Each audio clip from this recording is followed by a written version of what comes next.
Welcome to ಶ್ವೇತರಾಗು YouTube channel. ಎಲ್ಲರೂ ಹೇಗಿದ್ದೀರಾ? ಎಲ್ಲ ಚೆನ್ನಾಗಿದ್ದೀರಾ ಅಂತ ಭಾವಿಸ್ತಾ ನಾನು ಚೆನ್ನಾಗಿದ್ದೀನಿ. ಬನ್ನಿ ಇವತ್ತಿನ ರೆಸಿಪಿ ನೋಡ್ಕೊಂಡು ಬರೋಣ. ಚಪ್ರದ ಅವರೆಕಾಯಿ ಪಲ್ಯ ಮಾಡೋದು ಹೇಗೆ ಅಂತ ನೋಡ್ಕೊಂಡು ಬರೋಣ.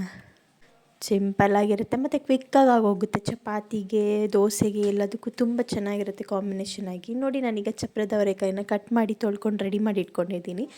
ಈಗ ನಾನು ಕಡಲೆ ಬೀಜನ ಹುರ್ಕೊಂಡು ಅದನ್ನು ಗ್ರೈಂಡ್ ಮಾಡ್ಕೊತಾ ಇದ್ದೀನಿ. ಲಾಸ್ಟಿಗೆ ಹಾಕೋಕ್ಕೆ ತುಂಬ ಚೆನ್ನಾಗಿರುತ್ತೆ, ಫ್ಲೇವರ್ ಕೊಡುತ್ತೆ ಅಂತ. ನಾನು ಈಗ ಈರುಳ್ಳಿ, ಒಣಮೆಣ್ಸಿನ್ಕಾಯಿ, ಕರ್ಬೇವಿನ ಸೊಪ್ಪು ರೆಡಿ ಮಾಡಿ ಇಟ್ಕೊಂಡಿದ್ದೀನಿ ಕಟ್ ಮಾಡಿಕೊಂಡು. ಈಗ ಒಂದು ಪಾತ್ರೆ ಇಟ್ಕೊತಾ ಇದ್ದೀನಿ. ಪಾತ್ರೆಯಲ್ಲಿ ಈಗ ಎಣ್ಣೆ, ಸಾಸಿವೆ, ಉದ್ದಿನಬೇಳೆ ಮತ್ತು ಕಡಲೆಬೇಳೆ ಹಾಕ್ಕೊಂಡು ಫ್ರೈ ಮಾಡ್ಕೊತಾ ಇದ್ದೀನಿ. ಅದೊಂದು ಸ್ವಲ್ಪ ಕಂದು ಬಣ್ಣ ಬರೋ ತನಕ ಫ್ರೈ ಮಾಡ್ಕೊತಾ ಇದ್ದೀನಿ.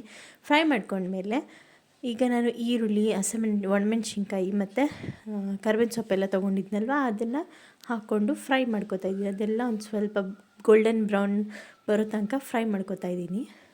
ಈಗ ಇದೆಲ್ಲ ಚೆನ್ನಾಗಿ ಫ್ರೈ ಆದಮೇಲೆ ನಾವು ಇದು ಚಪ್ರದ ಅವರೆಕಾಯಿ ಕಟ್ ಮಾಡಿ ಇಟ್ಕೊಂಡಿದ್ನಲ್ವ ಅದನ್ನು ಹಾಕ್ಕೊತಾ ಇದ್ದೀನಿ.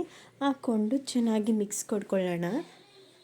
ನೋಡಿ, ಎಲ್ಲ ಚೆನ್ನಾಗಿ ಮಿಕ್ಸ್ ಮಾಡ್ಕೋಬೇಕು. ಎಲ್ಲ ಚೆನ್ನಾಗಿ ಮಿಕ್ಸ್ ಮಾಡ್ಕೊಂಡು ಸ್ವಲ್ಪ ಹೊತ್ತು ಲಿಡ್ ಕ್ಲೋಸ್ ಮಾಡಿ ಅದಕ್ಕೊಂಚೂರು ಉಪ್ಪು ಹಾಕ್ಕೊತಾ ಇದ್ದೀನಿ. ರುಚಿಗೆ ತಕ್ಕಷ್ಟು ಉಪ್ಪನ್ನ ಹಾಕ್ಕೊಂಡು ಮಿಕ್ಸ್ ಮಾಡ್ಕೊತಾ ಇದ್ದೀನಿ. ಈಗ ಎಲ್ಲ ಮಿಕ್ಸ್ ಮಾಡ್ಕೊಂಡ್ಮೇಲೆ ಅದನ್ನು ಒಂದು ಸ್ವಲ್ಪ ಬೇಯಕ್ಕೆ ಬಿಡಬೇಕಲ್ವ, ಹಾಗಾಗಿ ಸ್ವಲ್ಪ ಅದಕ್ಕೆ ಎಷ್ಟು ಬೇಕೋ ಅಷ್ಟು ನೀರು ಹಾಕ್ಕೊಂಡು ಬೇಯಕ್ಕೆ ಹಾಕ್ತಾಯಿದ್ದೀನಿ. ಲಿಡ್ ಕ್ಲೋಸ್ ಮಾಡ್ತಾಯಿದ್ದೀನಿ. ಅದು ನೋಡಿ ಇವಾಗ ಬೇಯ್ತಾ ಇದೆ. ತುಂಬ ಚೆನ್ನಾಗಿರುತ್ತೆ ಪಲ್ಯ, ಸಿಂಪಲಾಗಿ ಮತ್ತು ಕ್ವಿಕ್ಕಾಗಿ. ಚಪಾತಿಗಂತೂ ಒಳ್ಳೆ ಕಾಂಬಿನೇಷನ್ ಆಗಿರುತ್ತೆ. ಒಂದು ಸತಿ ಟ್ರೈ ಮಾಡಿ ಈ ಥರ ನೋಡಿಬಿಟ್ಟು. ಈಗ ಒಂದು 75% ಅಷ್ಟು ಬೆಂದಿದೆ. ನೋಡಿ, ನೀರೆಲ್ಲ ಕಡಿಮೆ ಆಗಿದೆ. ನೋಡಿ, ಈಗ ಫುಲ್ ಆಗಿದೆ. ಈಗ ಆದಮೇಲೆ ನಾನು ಗ್ಯಾಸ್ ಫ್ಲೇಮ್ ಆಫ್ ಮಾಡಿಕೊಂಡು ಕಡಲೆ ಬೀಜದ್ದು ಪೌಡರ್ನ ಹಾಕ್ಕೊಂಡು ಮಿಕ್ಸ್ ಮಾಡ್ಕೊಂಡಿದ್ದೀನಿ. ತುಂಬ ಚೆನ್ನಾಗಿರುತ್ತೆ. ನೋಡಿ, ಒಂದು ಬೌಲ್ಗೆ ನಾನು ಸರ್ವ್ ಮಾಡ್ಕೊಂಡಿದ್ದೀನಿ. ತುಂಬ ಚೆನ್ನಾಗಿರುತ್ತೆ. ಒಂದು ಸತಿ ಟ್ರೈ ಮಾಡಿ.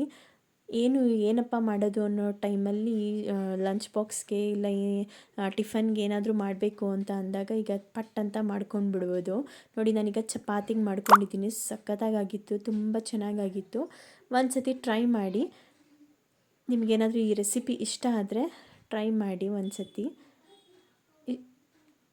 ಲೈಕ್, ಶೇರ್, ಸಬ್ಸ್ಕ್ರೈಬ್ ಆಗಿ ಫ್ರೆಂಡ್ಸ್ ಆ್ಯಂಡ್ ಫ್ಯಾಮಿಲಿಗೆ ಶೇರ್ ಮಾಡಿ. Thank you for watching.